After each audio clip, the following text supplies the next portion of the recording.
do my makeup with me on a wiggle ball. I don't know why I thought this would be a good idea, but let's try it. This is killing me. Oh my god. I underestimated how hard this was gonna be. Eyeshadow time.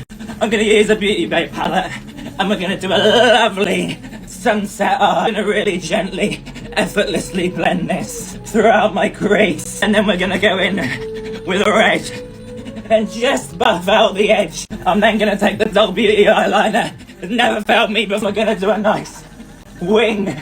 Stunning. Look how gorgeous that goes on. Remember, they're sisters, not twins. Time for some mascara. This is the collection Lash Surge. I love how it just effortlessly separates the lashes. You don't even have to do any work. How stunning. I'm gonna use Meggie Lashes half lashes. And if they don't look good, I'm gonna put it down to the lashes. There's nothing wrong with my technique. Perfect. Foundation is collection. It's my favourite one, so this can't go wrong. This bit isn't that hard. I think the skin might be easiest. I haven't bounced this much since I was in a 14-man orgy. Concealer time. Just gotta make sure you put it in all the correct places. It's gotta be flawless. I feel like Natalie Cassidy when she's done her YouTube workout videos. Time to contour, because obviously I want this to look amazing. And then blend in with a poise brush.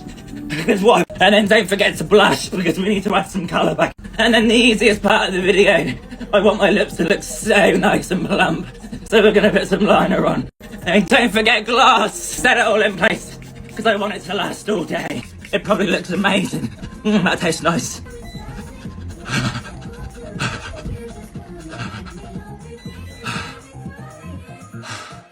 Stunning.